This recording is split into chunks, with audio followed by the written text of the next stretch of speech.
Hey everyone, welcome back to the Fantasy Pros Football Podcast. I'm Bobby Sylvester, not joined today by Mike Tagliere. He's still not back yet, but we are joined by Jared Smola of DraftSharks.com, and Jared's on Twitter at SmolaDS. I'm at Bobby Fantasy Pro, and we're going to be taking an in-depth look at the first round today, maybe talking about the top 15 overall players.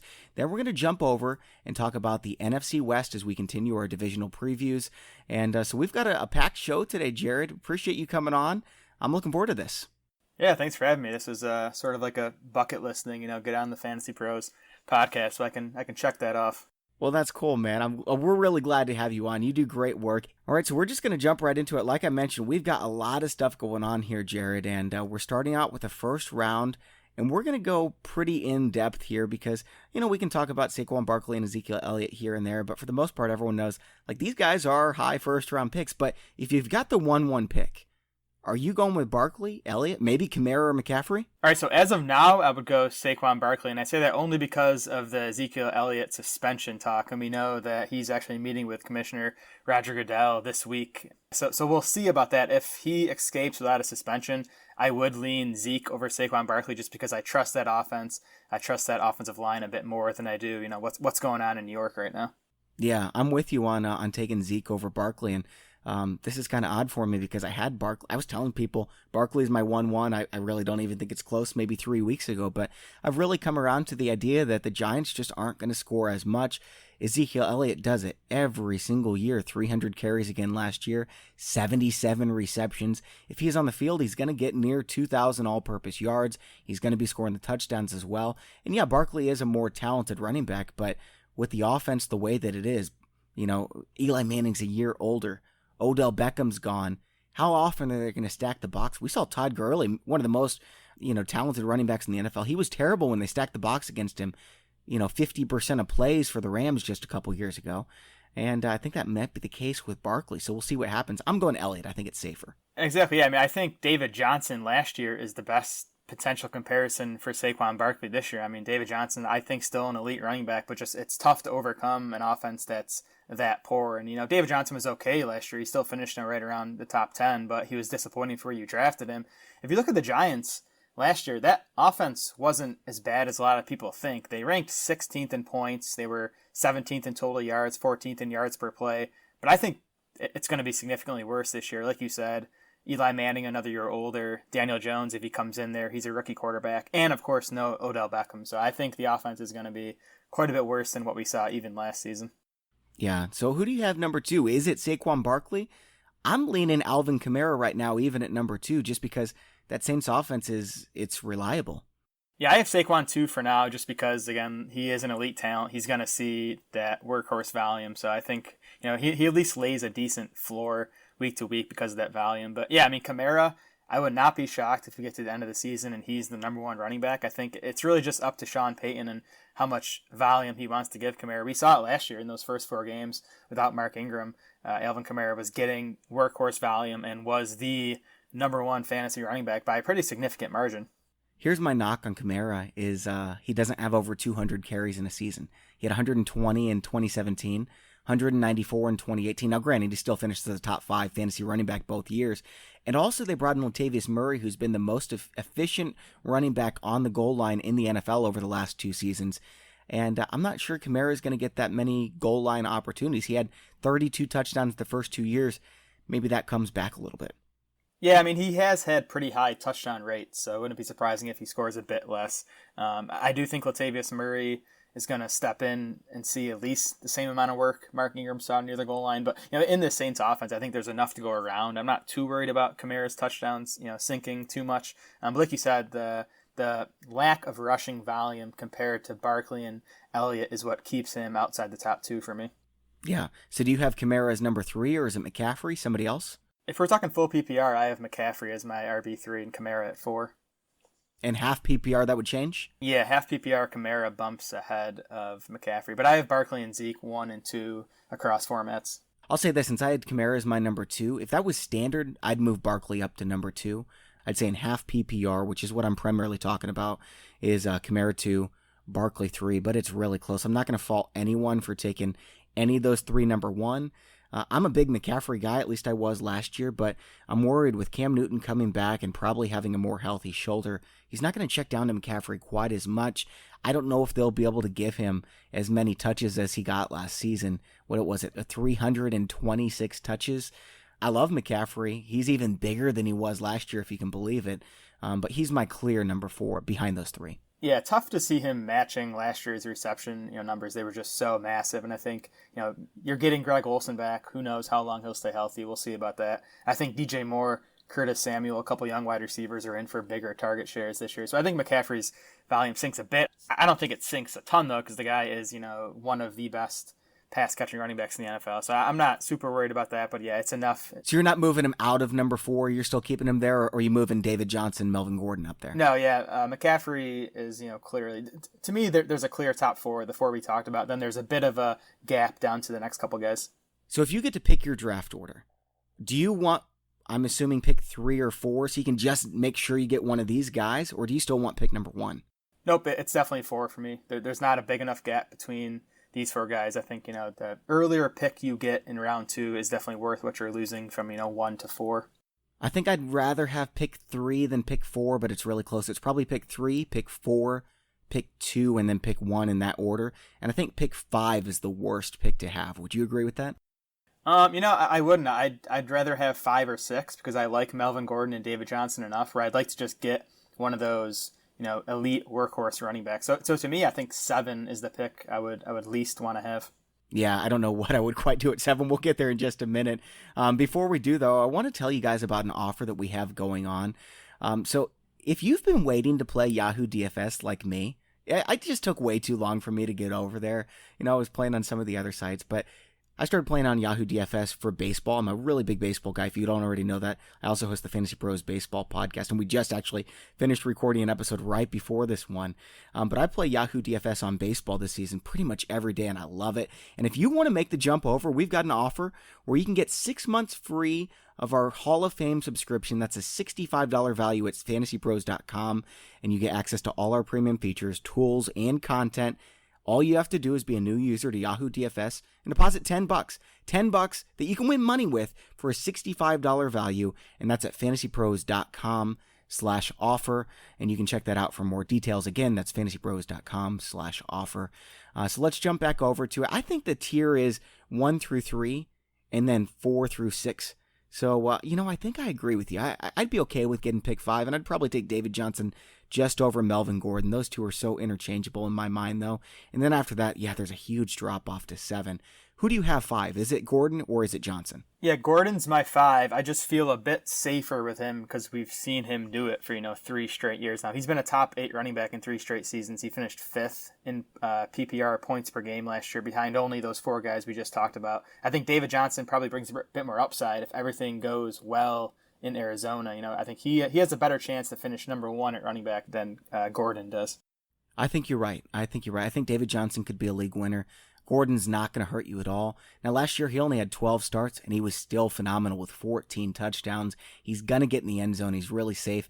I wouldn't be surprised at all if David Johnson touched the ball 350 times like we saw in 2016. What was it, actually? 373, 20 touchdowns. We know the Cardinals are going to run maybe 10, 15 more plays per game than they did last year when they had the slowest offense in the NFL. So I love Johnson's upside.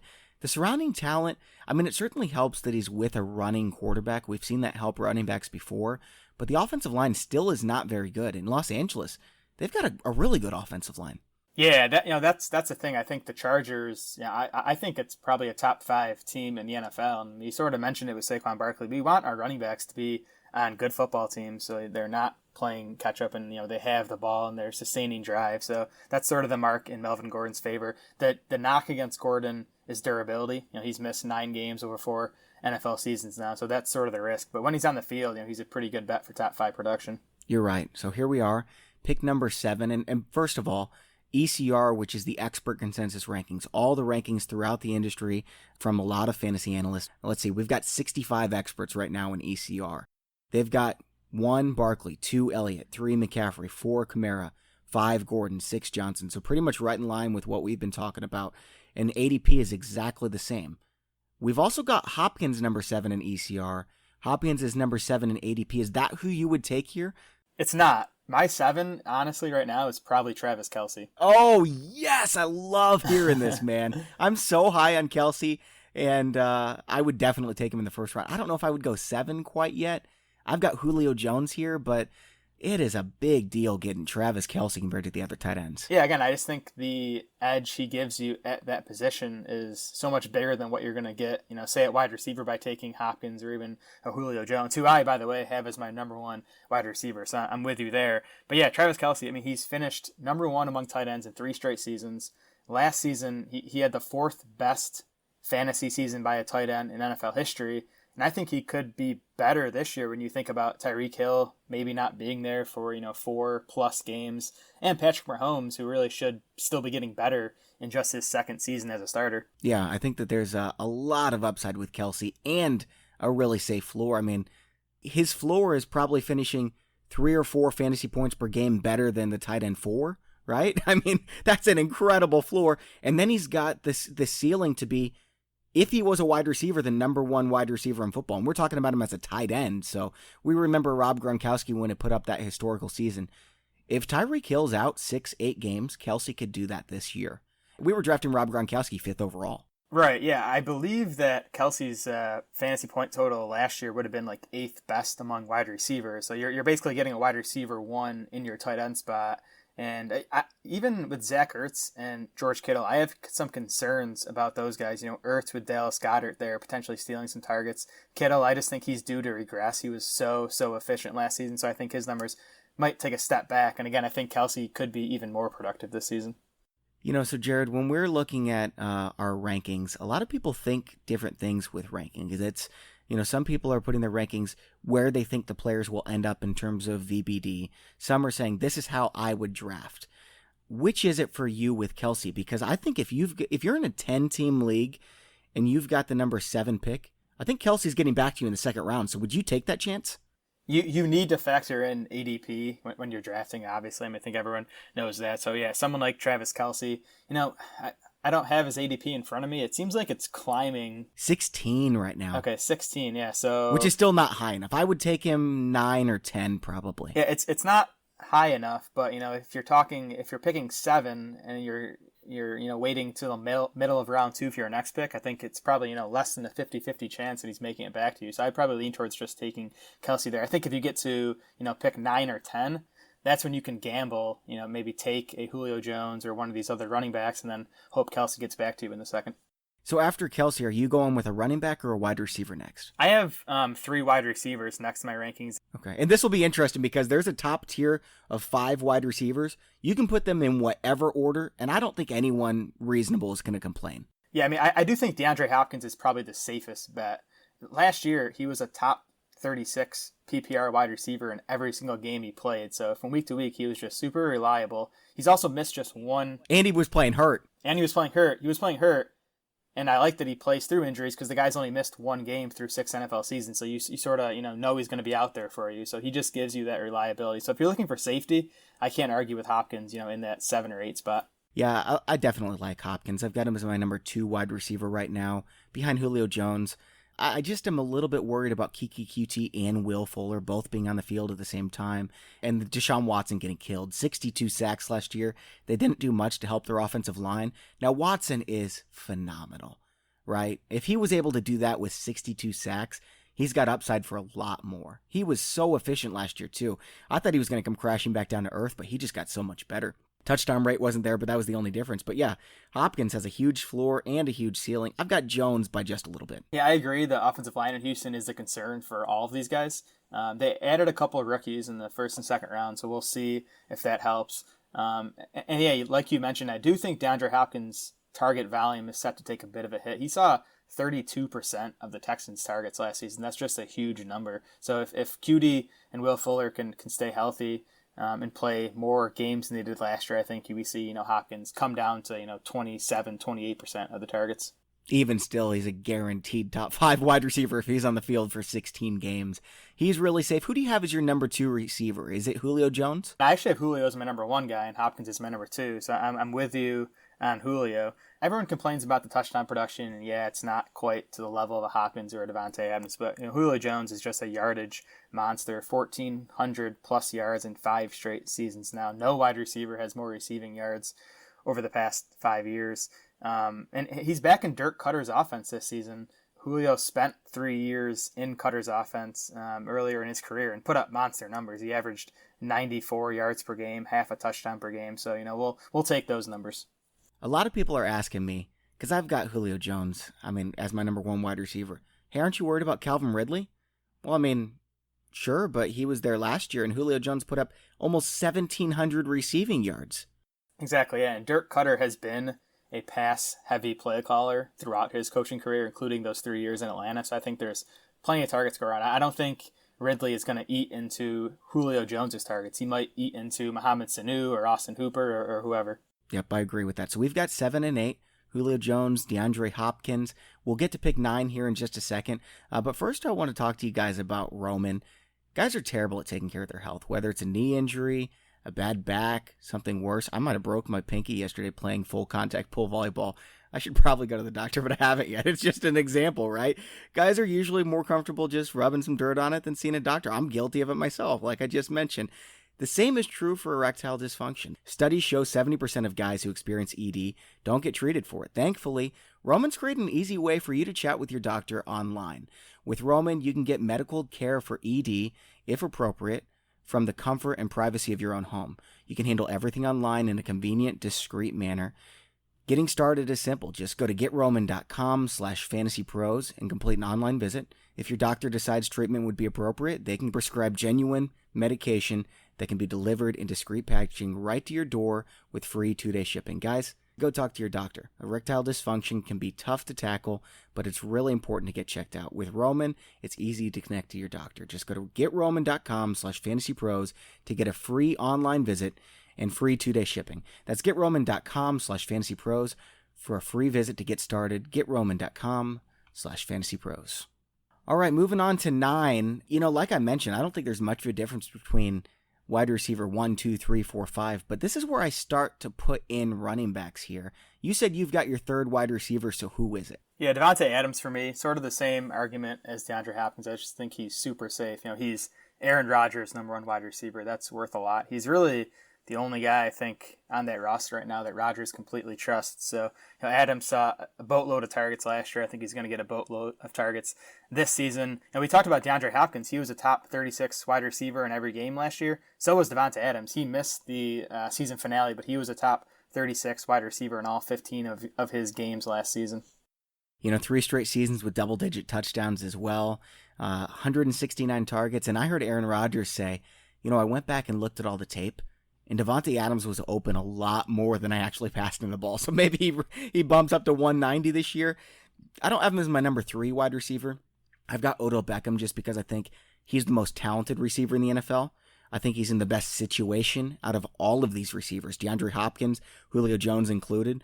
I just think Odell Beckham with a history of soft tissue issues, that worries me a little bit, and that could really kill you. But I think Beckham has the best chance of anyone to be the wide receiver 1 at season's end. I would agree with it. I think Beckham has the ceiling over Davante Adams. If you're looking safety, I think Adams is your guy. But with Beckham, it's tough to overstate what the quarterback upgrade is going to mean for him. Baker Mayfield as a rookie last year, 7.7 yards per attempt. Eli Manning has topped 7.7 yards per attempt in just 2 of his 15 NFL seasons, and none of those have come recently. So it's just a huge upgrade for Beckham at quarterback, and I still think Beckham is, one of, if not the most talented wide receiver in the NFL. So I've got Davante Adams as my number 4 wide receiver. Michael Thomas is my number 5, which just feels wrong because he was the most efficient wide receiver in the NFL last year, and it wasn't even close. In fact, he was the most efficient wide receiver in NFL history last year. Yeah, he was. His 85.0% catch rate. That's just insane. It's easily the best all time among 949 wide receiver seasons of 100 plus targets. That's almost the problem, though, is that number almost has to come down this season. I think Thomas's catch rate over his first few years was, somewhere in the high 70s, which is still an awesome number, but it's a pretty big dip. So I think that's going to come down a bit. And then you have the Saints, obviously a pretty run heavy offense at this point. So that's why Thomas is also my 5th ranked wide receiver. So let's say, though, he was at 147 targets last year. Let's say the Saints just come out and they're like, if Michael Thomas is going to be this good, we're just going to give him the ball 170 times. Would he be the wide receiver one? He'd be in the mix. I mean, because if he sees that type of target increase, it's pretty much going to offset any dip we'd expect in volume. So I think you could at least pencil him in for the same production he had last season. So you've got your three receivers, Julio Jones, DeAndre Hopkins, Devontae Adams. Then what running back are you going with? Yeah, so I have Joe Mixon next on my list. Love the talent. I've loved him since he came out of Oklahoma, and he really obviously put it together last season in that workhorse role. Finished 10th among running backs in PPR points, and that was despite missing 2 games. Unfortunately, they already lost their first-round offensive lineman, Jonah Williams. I was, hoping that O-line was going to be quite a bit better this season. Maybe it still is, but losing Williams hurts. But again, Mixon, talent and volume, I think he's a pretty solid later first round pick. Yeah, I'm looking at it right now. I've got Jones 7, Hopkins 8. I've got Dalvin Cook number 9, which is going to make a lot of people mad. But he's just been so good when he's been on the field. They didn't allow him to be a workhorse last season because he was, still recovering from the ACL. He's a full season apart. Latavius Murray's gone. I know they drafted Madison. I still like Mike Boone more than Madison. I think he's going to end up being the direct backup. But Dalvin Cook, we saw him as a workhorse before he went down as a rookie, and he was a stud. He can catch balls. He's as elusive as any running back in the NFL. I think he's got true RB1 upside. Like Kelce, I don't think I have to take him here, but I'm ranking him here. He just needs to stay healthy. That's really it with Dalvin Cook, because I agree. I think he's an elite talent. I think we're going to see the Vikings run a ton more this year than they did last year. They had John DeFilippo there as offensive coordinator for the first 13 games. He got fired reportedly because he wasn't running the ball enough. So then they promote Kevin Stefanski to OC. They go run heavy over the last 3 games. Dalvin Cook has some monster production in those 3 games. Stefanski's back for this season, so I think it's going to be an offense that, is quite a bit run heavier than what we saw last year. So I've got Dalvin Cook 9, Travis Kelce 10, who you already mentioned. Where do you have Dalvin Cook in your rankings? Cook is at 15th overall for me. Okay. Yep. Yeah, and that's actually higher than the consensus has him. They have him at 19. ADP is also 19 for Dalvin Cook. Who else do you have rounding out your top 12? So my 12th guy, and it's reluctantly, is Le'Veon Bell. Honestly, I'm not even sure I would draft him at 12. That's where he sits, in my rankings based on projections at this point. You still like the volume you're going to get. The Jets obviously paid him a boatload of money, so he's going to be the guy in that backfield. But I just think there's a lot of risk with him. Obviously, he hasn't played a meaningful game in close to 2 years by the time he takes the field for the start of 2019. He's in a new offense. He's going to have a big offensive line downgrade too. I mean, the O-lines he was running behind in Pittsburgh were top 5, top 10 units, and the Jets last year were one of the worst run blocking O-lines in the NFL. Yep, I agree with that. And I've said this before. If James Conner was the one that went to the Jets instead of Le'Veon Bell, would we be drafting him in the first round? I think everyone's answer would be no. James Conner was more efficient than Le'Veon Bell. The difference is Le'Veon Bell gets more volume, 85 receptions in 2017. You also mentioned the risk being out for a full season. Apparently he ballooned to 260 pounds. That's not good. I'm not sure who Le'Veon Bell is going to be. I've got him at number 15 overall. His ADP right now is number 8. I'm not quite willing to do that, and I don't blame you for having him in the top 12 because he is going to be a wide receiver too, and he's a running back 1, right? But I've actually got Todd Gurley ahead of Le'Veon Bell, and I know a lot of people are like, dude, are you serious? Because everyone's thinking, I'll just let Todd Gurley fall to the 3rd. He's not my problem. If you take out 25% of his fantasy points over the last 2 years, he's still the number 1 fantasy asset. 25%. So yeah, okay, let's say he goes back 35% this year. That's a humongous drop. That's probably about what everyone's expecting. Still top 5 running back. I'm going to gamble on Todd Gurley in the early 2nd. I'll probably be able to get him in the late 2nd. I've got him as my number 14 player with Odell Beckham, Devontae Adams, Michael Thomas at 11, 12, 13. So who else do you have in this range that you would consider in the first round? Yeah, so first of all, with Gurley, I think you're on the right track there. I like him more than consensus at this point. I think, anywhere in the early to mid 2nd round, he starts to make sense just when you sort of weigh the risk versus reward, because even, like you said, even if he sees his volume scaled back by, 25 to 30%, he's still going to be a top 5 running back with a chance to finish number 1. That's how good that Rams offense and that Rams running game has been. So, but I actually have James Conner ranked ahead of Todd Gurley as well. Not going to fight you on that one. I've got him number 16. And we'll see. I mean, the talk this offseason has been that they're going to scale back his work from last year with Jalen Samuels seeing, some more work. Benny Snell, their 4th-round rookie, seeing more work. We'll see about that. The Steelers have pretty consistently been a one running back offense under Mike Tomlin. And Conner, almost like Gurley. I mean, Conner averaged close to 17 carries and 6 targets per game when he was healthy last season. So even if that comes back a bit to, say 14 carries and 5 targets, that's still a huge, huge workload. A lot of people forget James Conner had cancer, and he's just a few years removed from that. So, no wonder he wore out towards the end of the season. Going into Week 10, James Conner was the number 4 running back. It was Todd Gurley at 25 points per game, Melvin Gordon at 22, Alvin Kamara at 21, James Conner at 20. Next best guy was down at 19. That's Kareem Hunt. James Conner was on fire, and then he wore out towards the end of the season. He got hurt. I think that he's still extremely safe. I was a Benny Snell truther in the draft. When they got him, I was like, this might actually make me look okay because it's a great offense to be a part of, but it's James Conner's job. I don't think he's giving up the volume. I don't believe that. Yeah, and it's still a great offensive line he's running behind, and there are a ton of targets up for grabs with Antonio Brown out the door. And, we're talking about guys like Dante Moncrief, James Washington grabbing those, but we could just see more of the target share head to the running backs. All right, we'll move on to the NFC West here in just a second. I'm just going to read off the rest of my top 20. I've got Connor at 16, Antonio Brown at 17, A.J. Green at 18, Amari Cooper at 19, and then Juju Smith-Schuster just ahead of Leonard Fournette and George Kittle. Okay, yeah, so you're lower on Juju. I have him as my wide receiver 6, and he's somewhere around 17th overall for me. One guy for me that, just misses my top 15 that I really like, and he's going more like in the mid-3rd round, is Aaron Jones in Green Bay. I mean, I think he has been super, super efficient through 2 NFL seasons. Mike McCarthy sort of hesitated to ever completely turn the backfield over to him, but I think if he gets the opportunity, he's a guy who could crack the top 10 this season. Sure. So you like Travis Kelce a lot. Obviously, you're one of these guys that would like to get a tight end early. Where are you on George Kittle and Zach Ertz? Yeah, I start to consider those guys in the middle of the 3rd round, and usually they're gone by then. If I don't get Kelce, I'd rather just wait until the 5th and, get someone like Hunter Henry or O.J. Howard. Yeah, I love Hunter Henry, man. I've got Kittle at 24, Ertz at 28, and like you, I don't have any shares. It's either Kelce or Henry or I'm crying. Yeah, exactly.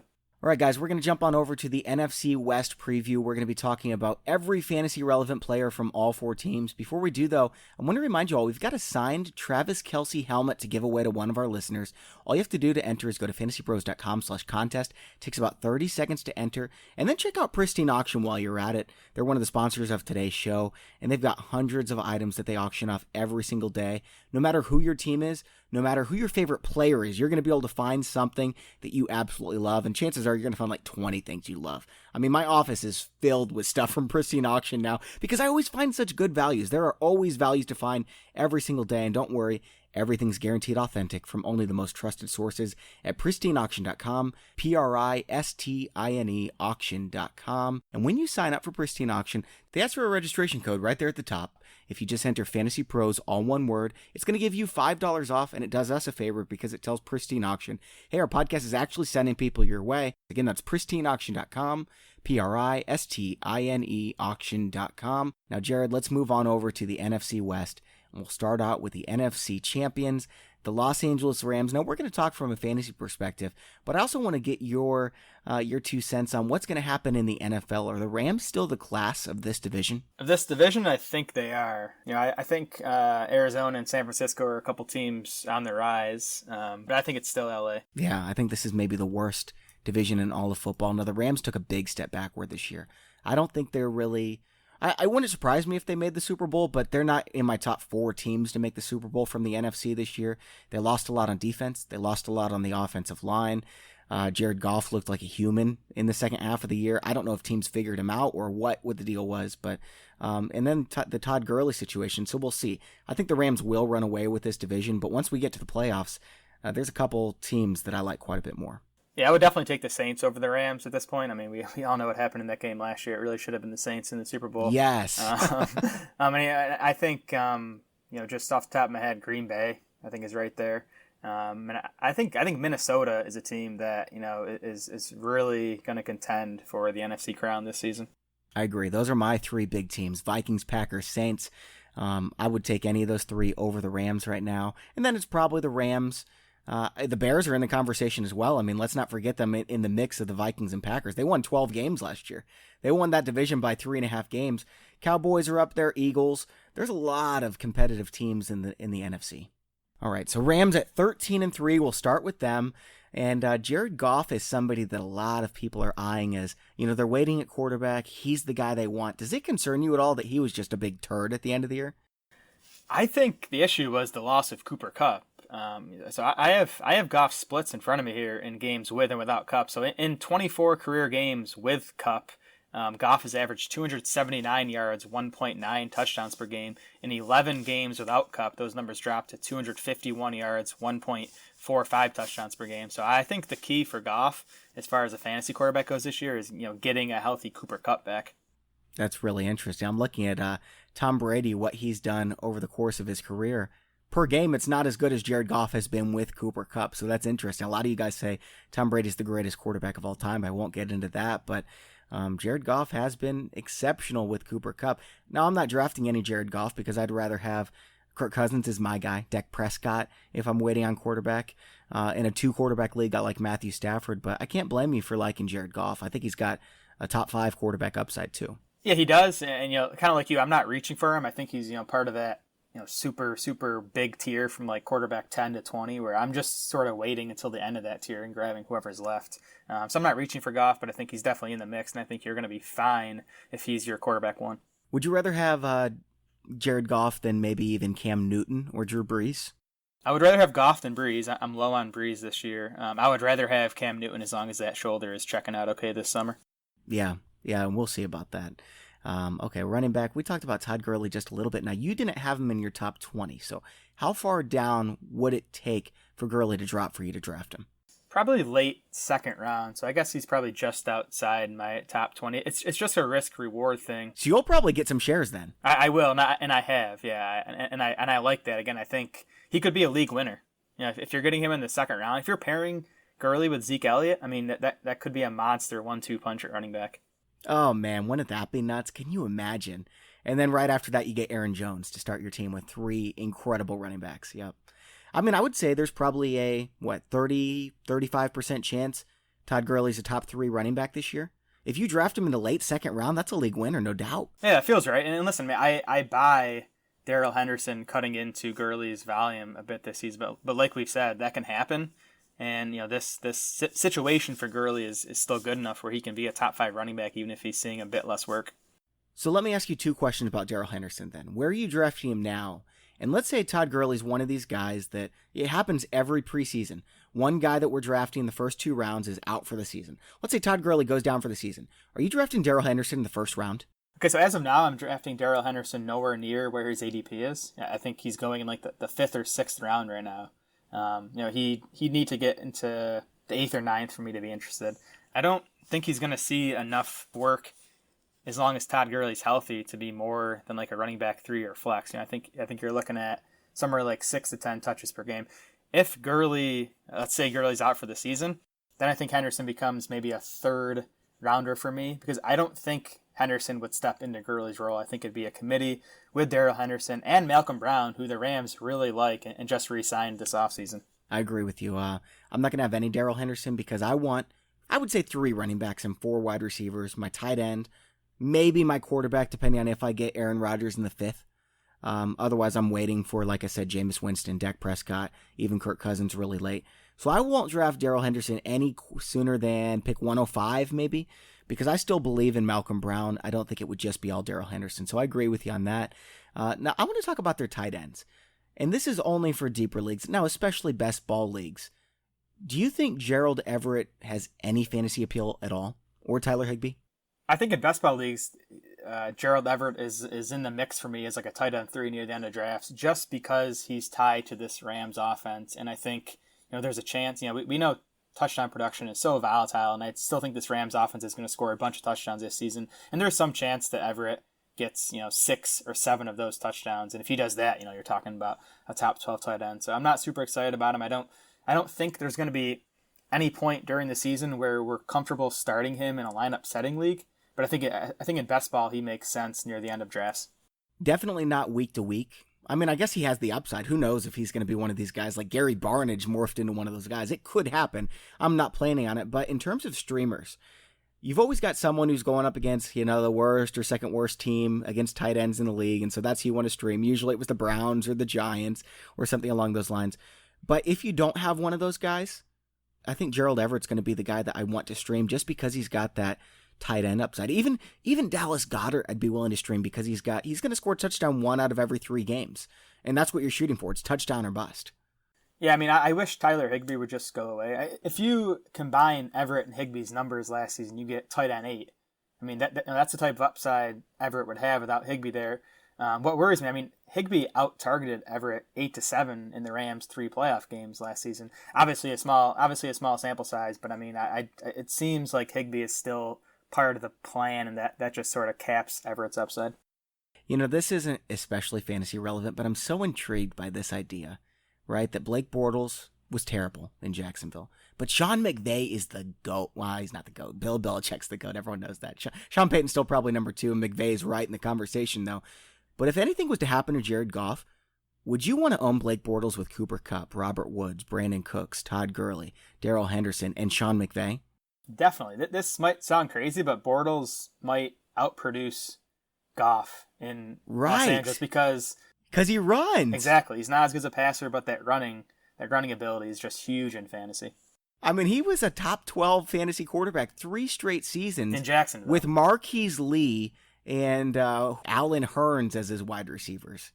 Like, he might not be good. I'm not saying he's any better than a top 30 quarterback in football. He might not be. But in fantasy, in this offense, this scheme, these players, if anything happens to Jared Goff, I'm telling you, pick up Blake Bortles. Yeah, I agree. I think he'd be the number 1 waiver wire grab of that week. That's wild, man. All right, wide receivers here. There's no point in even talking about anyone outside the big 3 here. Brandon Cooks, Robert Woods, Cooper Kupp. All 3 of these guys are going to be drafted in the top 25 wide receivers. I'm assuming you like Cooks the most?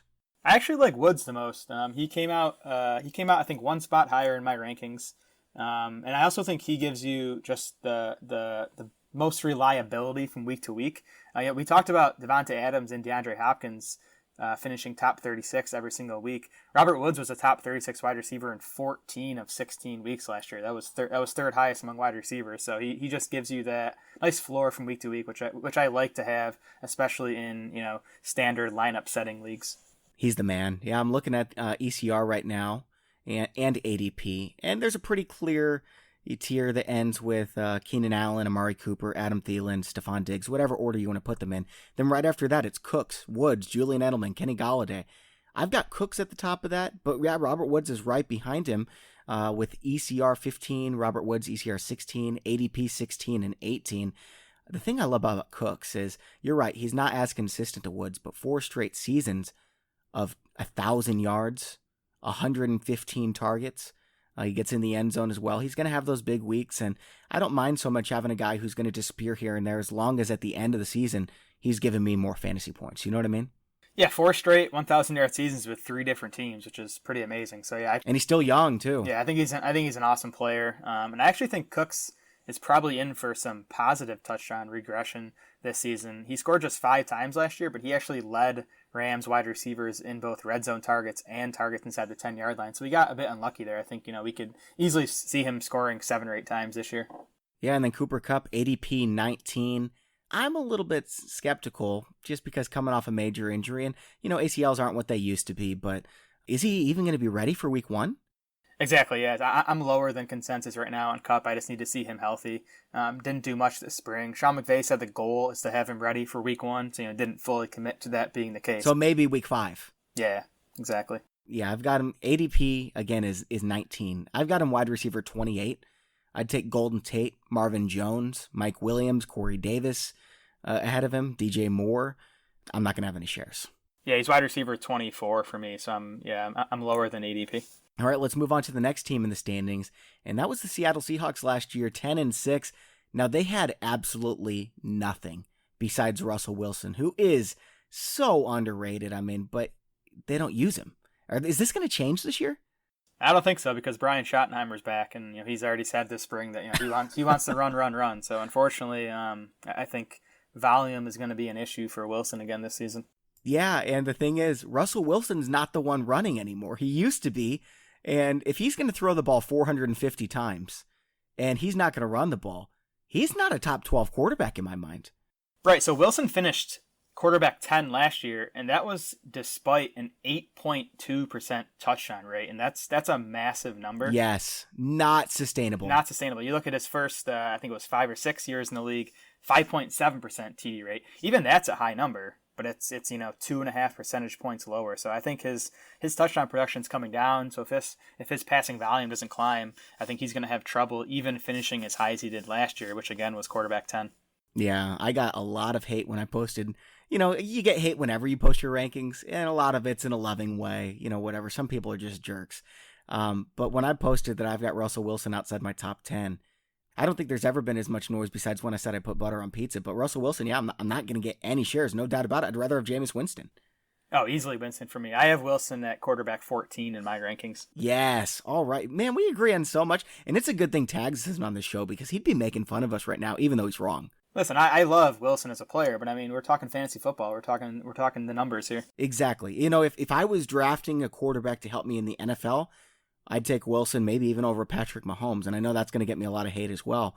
But I mean, think about it. You put Russell Wilson in Andy Reid's offense. Come on, man. With all those players, come on. That'd be beautiful. We're gonna look back at Wilson's career and just sort of be sad that he never really got to unleash him. Yeah, it's like Dan Marino, man. And, Marino got to put up the stats and everything, but he wasn't on a good enough team to win a Super Bowl. But, I mean, Marino's one of the most talented quarterbacks of all time, and wasted.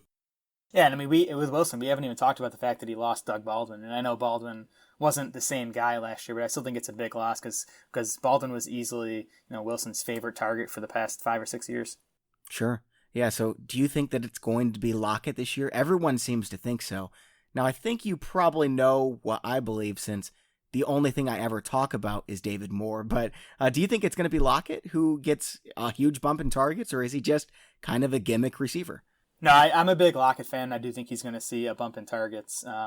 Whether it's enough in this run-heavy offense to be more than like a lower-end wide receiver too, I'm not convinced about that. But yeah, I do think Lockett's going to be the clear lead dog in this passing game. 70 targets last year. That's obviously going up. But where are the rest of the targets going? Do you think that DK Metcalf's going to hold off more? Is it maybe someone crazy like Jaron Brown, Amara Darboh? Who knows with Carroll, right? Yeah, who knows? And, Jaron Brown got some hype this spring as like a, what would it be, like a 6th or 7th year breakout guy. I don't think that's going to happen. I'm intrigued by Metcalf. I'm intrigued by Gary Jennings, their other rookie out of West Virginia. I've been hearing that a lot. Can you talk a little bit about Gary Jennings? Because frankly, we haven't covered him at all on the podcast. Yeah, he was alongside David Sills at West Virginia. They both put up nice numbers, but I think Sills being there sort of prevented Jennings from putting up huge numbers. But he tested really well at the combine. I liked the tape. The Seahawks, spent a mid-round pick on him. So I think he's in the mix there in what's going to be a wide open wide receiver core. For fantasy, I'm not sure it matters behind Lockett. I just don't know if there's enough volume in this passing game to support 2 fantasy relevant wide receivers. Yeah, I understand that with 450, 470 pass attempts. And that may go up a little bit, but it's not going up a ton. It's interesting to me because Pete Carroll is as good at spotting talent as anyone in the NFL. And he doesn't care if you're a 5th-round pick, if you're undrafted. If you're the best player on the team, you're playing, period. Yep, that's completely right. And, I'm going to keep an eye on David Moore, too, because he did flash at times last season. He just faded over the second half, which I don't like.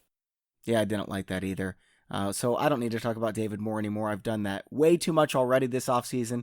We don't need to talk about the tight ends. No one's drafting Nick Vannett. Come on. Let's talk about running backs. Chris Carson, Rashad Penny. I love Chris Carson. I love Rashad Penny. But I don't think that either of them, this is going to disappoint a lot of people because if you were listening, you probably drafted Chris Carson in your best ball leagues because I hyped him up so much. I've changed my mind, guys. I want both of them still. Don't hear me wrong.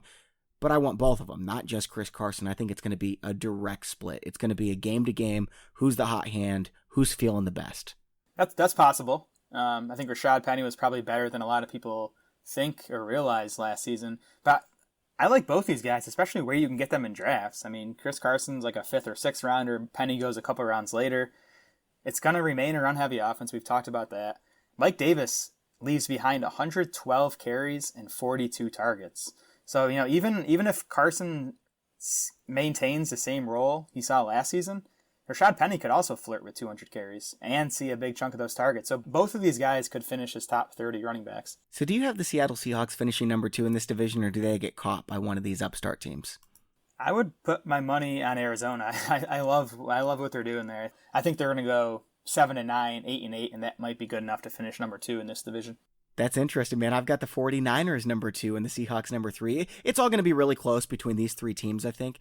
49ers getting back Garoppolo, big upgrade over Nick Mullins. They also had Nick Bosa. They upgraded their offensive line. They upgraded their defense.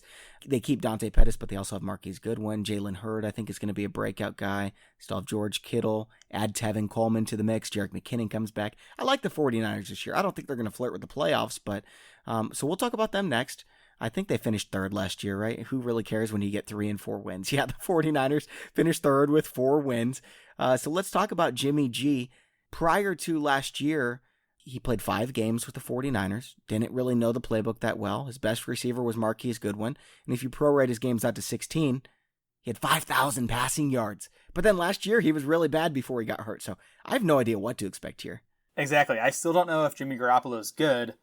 I'm not sure how much it matters, though, because if you combine the 49ers quarterback stats last year, so, 3 games of Garoppolo and then Nick Mullins and C.J. Beathard, combine all their numbers and you get the quarterback 11. No, they don't. Are you serious? Quarterback 11. So that's a testament to Kyle Shanahan. Like you said. Holy cow. Like you said, they've added some weapons, Deebo Samuel, Jalen Hurd. So I think Garoppolo, he's in that big quarterback tier from like 10 to 20, where I'll take any of these guys. And Garoppolo's much cheaper than he was last year. He was a fade for me last year because he was going, quarterback 10 to 12, somewhere in there. Now he's closer to quarterback 20. So if you're waiting, I think Garoppolo's a pretty nice target, just banking on Kyle Shanahan and his offense. Holy cow, man. I just moved him up in my rankings. I do that every once in a while when we're doing a podcast. That's why we have these discussions before drafts start, is so we can really hear what each other says and settle in our minds what the best analysis to give is. And, if you say something that convinces me, that is an amazing stat. I had Jimmy Garoppolo, QB 22 before this. And like you said, there's not much of a difference between QB 10, which I have Dak Prescott, and QB 22, which I had Garoppolo. Even you could put Josh Allen in that mix. Now, I don't want to play him every day, but over the course of a season, I think Josh Allen's probably going to finish in the top 15, 16 fantasy quarterbacks. And all these guys are pretty much the same. So I'm not drafting any Jimmy G just because I don't know. And you do know about guys like, Kirk Cousins, Dak Prescott, Phillip Rivers, Matthew Stafford, Lamar Jackson even. So I don't know. There's really no need to do that unless you're in a 2-quarterback league. But sure, he's got a lot of upside. Yeah, that's fair. And again, I'm not reaching for Garoppolo, but if he's, sitting there in the 12th round and I still need a quarterback, I definitely feel comfortable with him as my guy. So I haven't really wanted to talk about this, Jared, just because it makes me so sad and a little bit sick to my stomach. But holy cow, this running back core, Tevin Coleman, Matt Breida, Jerick McKinnon, what do you do? Like, is one of these guys going to just bust out and become an RB1? Or are all 3 of them just going to be awful to own?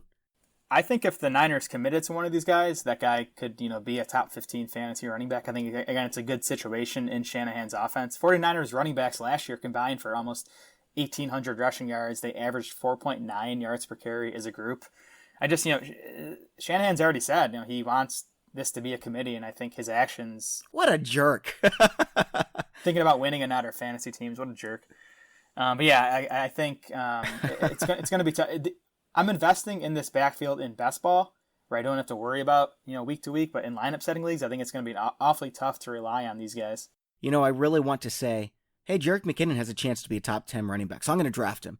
But I think it's pretty low, so I'm going to stay away from them completely. Best ball leagues, I'm with you. Yeah, you can draft any of these guys. I've got plenty of shares. But you never know if it's going to be like Austin Walter makes the team and he ends up getting 1,000 rushing yards because it's Kyle Shanahan. So I don't want any part of it. But let me ask you this, Jared, okay? If any of these guys did become the guy, if he does that, who's the Devonta Freeman in this 49ers offense? I think Jerick McKinnon has the best chance. The Niners made a huge investment in him last offseason. They gave him a 4-year, $30 million deal. That's big money for a running back nowadays. And Kyle Shanahan was talking him up all last summer before the torn ACL. So, I think Tevin Coleman kind of showed in Atlanta that he's best in a secondary role. He's best in the Tevin Coleman role. Exactly, right? Yeah. We don't know about McKinnon. We haven't seen him in a bigger role, but he also really hasn't gotten a chance. So I think if anyone's gonna, sort of become the guy in this backfield, and again, I don't expect anyone to do it, but if I was to bet on someone, it would be McKinnon. There are 500,000 haters listening to this right now who are saying, Jerick McKinnon's not 500,000, obviously, you guys know that, who are saying, Jerick McKinnon's too small, there's no way he could be a workhorse. Hey guys, Devontae Freeman, 5'9", 209 pounds. Jerick McKinnon, 5'9", 216 pounds, and a much better athlete. There is a chance he's a top 10 running back. There is a chance, and he's going late enough in drafts. I think he's like a 9th or 10th rounder, where, again, I think he's worth a shot. I'd still much rather have him in best ball, though. Yeah, all right. Wide receivers here. Are you one of these Deebo Samuel truthers? I didn't love him. I do like the landing spot. My concern with him is durability. He missed a lot of time at South Carolina with injuries. Now, he already missed time this spring with a hip injury, so he needs to prove he can stay healthy. I think so as well. I'm going to be all about Dante Pettis this year. I've got him quite a bit higher than most people. Now, granted, there's a couple other wide receivers in that range I like a lot more. I'm getting all the Marvin Jones shares. I'm getting a lot of Golden Tate shares. Even Allen Robinson, ADP 31. Are you kidding me? He's my wide receiver 1 on a lot of teams. Bring it on. So I don't have as many Dante Pettis shares, but at ADP 34, I think that's a bargain. I've got him wide receiver 28 because I don't trust Samuel right away. I don't trust Jalen Hurd for a couple years. Marquise Goodwin's going to get his. I even think Trent Taylor and Jordan Matthews are talented enough. Richie James, whoever's in this offense is going to produce, but right now I think it's Dante Pettis is the main guy. Yeah, I'm right with you. He's my wide receiver 29, so I'm a bit higher than ADP. Pettis was 23rd among wide receivers in PPR points over his final 6 games when he finally got healthy last season, and that came on 17.7% of San Francisco's targets. That's a number he could... Nick Mullins targets, by the way. Nick Mullins targets, exactly. And he could see a bigger share this season. He could get up to 19, 20%. So I think Pettis is a pretty good value at ADP right now. I like that. So are you taking him over, let's say, Will Fuller?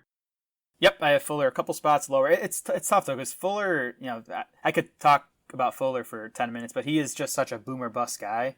If he's healthy, he's going to be in your lineup, and he's going to give you some weak winning performances. But, tough to trust him to stay on the field, especially coming off the ACL. I think if he's healthy, he's the wide receiver 3 in his offense. I'm a Kiki QT guy. I've got Will Fuller, wide receiver 44, so as you can imagine, no shares there. What about, do you have Dante Pettis higher than Calvin Ridley? Yep, Ridley's at wide receiver 32 for me. Yeah. I just think, you talk about Fuller being sort of a boom-bust guy. Ridley was the same way last year, and I sort of think that will continue just with Julio Jones as the clear lead target there. He's got a lot of talent, but come on, his ADP's 21 right now? That's crazy. Are you joking me? He had the crazy touchdown rate last year. That's going to come down. He's going 2 rounds before Allen Robinson. I'm not into that. Okay, George Kittle, we already talked about where you would draft him. Mid, early 3rd round, something along those lines. I'd take him back end of the 2nd, so we're pretty much in the same boat. I wouldn't mind having him. I think he's great. I think he comes down a little bit with, a full season of Dante Pettis. Deebo Samuel's there. Jalen Hurd joining the crew and everything like that. But Jimmy G does love his tight end, so we'll see what happens there. He does, yeah. But with Kittle, 25.6% target share last season. That was 10th. Not happening. That was 10th league-wide among all positions, including wide receiver. So that's going to come down. I think it's going to be tough for him to match his 15.6 yards per catch. Yeah, so I won't have many shares. Let's move on over to the Arizona Cardinals to close out the show. And Kyler Murray, I don't know what to expect. I'll say this. I think he's a better rushing quarterback than Michael Vick. I think if he plays 16 games this year, I'm putting the over-under at 900 rushing yards. There's only been one quarterback in the history of football who passed 1,000 rushing yards, and it was Michael Vick one season. I think Kyler Murray has QB1 upside as a rookie. I also think if you draft him, it's too early. He could kill you. He might not even start in week 1. I know they're saying he's going to, but who would fault them if they put Brett Hundley out there? They're not going to win this year. They let Kyler Murray, learn the offense, figure things out before he goes out there and gets killed with his little frame. I mean, I'd be very surprised if he's not under center week 1, but I guess we'll see. The nice thing about drafting Murray, and I do agree there's obviously some risk here because he's a rookie quarterback who just started for one season in college. So, the track record is pretty short on him. But the nice thing about quarterback position is there's going to be some viable options on your waiver wire. So if you do draft Murray and he bombs the first couple of weeks, you're going to be fine. You're going to find someone like a Jimmy Garoppolo might be available in leagues. I think you're right. Yeah, it's kind of like Mitch Trubisky, where Mitch Trubisky could be a top 5 guy because of his rushing upside. I mean, he flashed at times. Kyler Murray obviously has more upside, obviously more boom or bust. And so I don't mind drafting a guy like that in a one quarterback league where, you're not in a family and friend league where everyone's taking 2 quarterbacks and suddenly you're streaming Marcus Mariota or Nick Foles or something like that. If you're in a league where they draft 15 quarterbacks are drafted and you can get Matthew Stafford off the waiver wire any week, and then the next week you get Tom Brady, and the next week you get, Big Ben or whatever. Yeah, that's fine. Draft Kyler Murray, who could be a home run. Now, do you think he's a better passer than Josh Allen, Lamar Jackson? Oh, I don't think it's even close. Likewise. And Lamar Jackson, what I'm saying is he was a top 12 quarterback last year. He's a great rusher, but he's not as good of a rusher as Kyler Murray in my mind.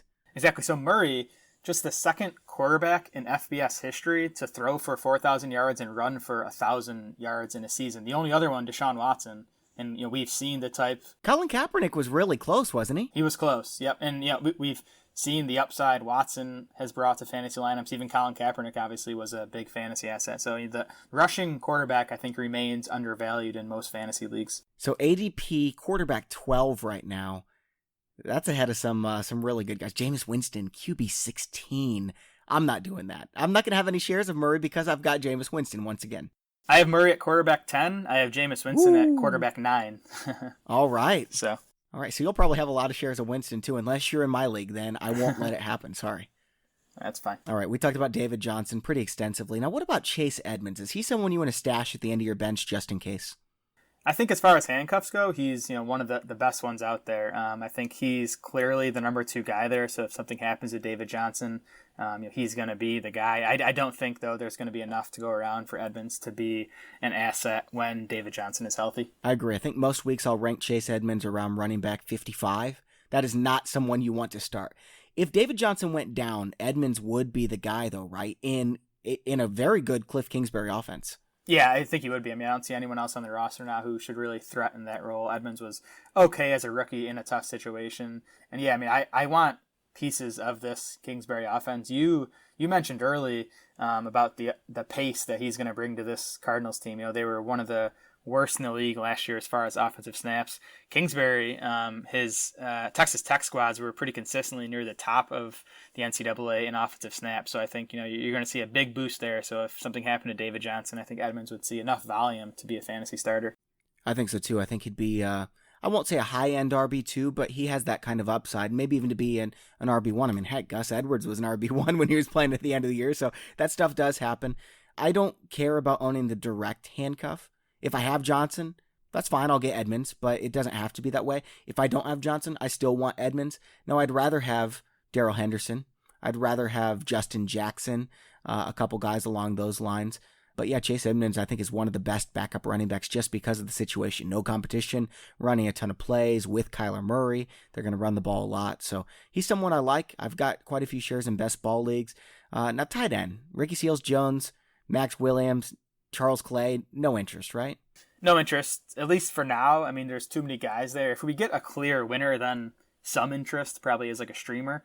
Kingsbury's offense is at Texas Tech. Beyond Jay Samara, who had one big season under Kingsbury, he didn't really utilize a tight end in his passing game. And this Cardinals team, is suddenly pretty deep at wide receiver with all the additions they made. So I don't think the tight end's going to play a big role. I agree with that. Not interested in any of those guys. We'll see what happens. It could happen, but I'm not banking on it.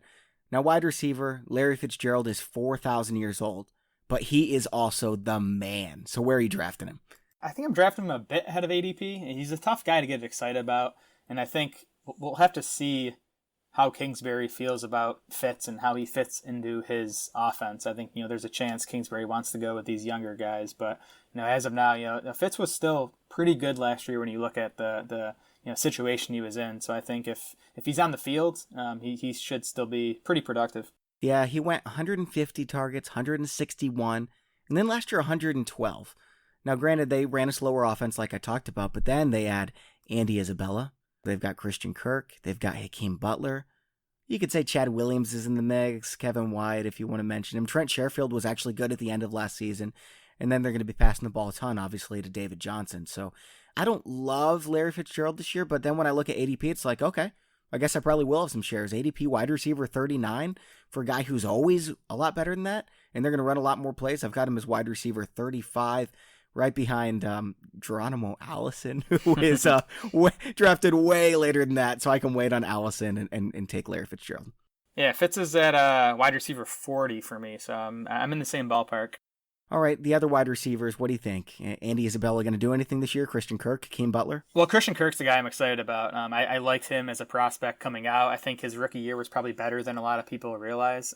He actually beat Larry Fitzgerald pretty handily in some of the efficiency metrics like yards per target, yards per route run, and as far as targets go, they were pretty close. In Kirk's 12 games last year, he saw 19% of the Cardinals' targets. Fitz was at 21.8. I could see those numbers flipping this year. I would not be surprised at all if Kirk leads this team in targets. And again, it's an offense I'm excited about. So if I can get the number one wide receiver in this Cardinals offense, I'm definitely interested in that.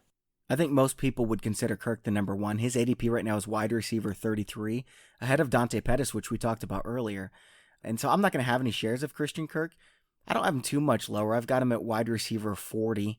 Right there with James Washington, Kiki QT, and guys like that. So, but I'm not going to have many shares, if any at all. Yeah, wide receiver 38 for me, so lower than ADP. But I don't think wide receiver 33 is crazy. I definitely think he has that type of upside. Yeah, I'd just rather have Marvin Jones, so I will. I'll get all the Marvin Jones. I'm going to talk about him every show for the next week. Okay, so anyone else? Hakeem Butler, Andy Isabella, would you get any shares? Late in best ball drafts, I have taken a few shares of Andy Isabella. They obviously made a pretty big investment in him, second round pick. He really checked every box as a prospect. He had huge college production at UMass. He even had some rushing production at UMass, which I like to see. I think, we could see Kingsbury hand the ball off to Isabella a few times this season. Ran the 4.3 40 times. So Isabella's interesting. I sort of want to see him emerge as the clear number 3 wide receiver before I'm gonna, consider him in lineup setting leagues. I have zero interest whatsoever in Isabella in redraft leagues because he's gonna be one of these guys. You play him one week and he gets 0, Traquan Smith. You play him another week, he gets 21 because he's gonna break 2 long runs for a touchdown. Best ball leagues, I've got so much Andy Isabella. But redraft leagues, be careful, guys. Yeah, that makes sense. All right, Jared, that is all for today's show. Awesome stuff. Really enjoyed having you on. Hope we can do it again. Yeah, I had a good time. Thanks for having me on. It's our pleasure. And guys, please give Jared a follow if you don't already on Twitter. He's at Smola DS. I'm at Bobby Fantasy Pro. And I want to remind you all that we've got that deal going on with Yahoo DFS. If you deposit $10 to Yahoo DFS by going to fantasypros.com/offer, you'll get a 6-month free Hall of Fame subscription. That's a $65 value. Gets you access to all our premium features and tools, our premium content, and that's going to last you all through the fantasy football season. $10 deposit that you can win money with for a $65 value. And thanks also to the sponsors of today's show, PristineAuction.com. That's Pristine Auction.com. And you can sign up for our Travis Kelce helmet giveaway at FantasyPros.com/contest. And also for Roman, where you can go to GetRoman.com/FantasyPros to get a free online visit and free 2-day shipping. Check out GetRoman.com/FantasyPros. For Jared Smola, I'm Bobby Sylvester. Thanks for listening and enjoy your football.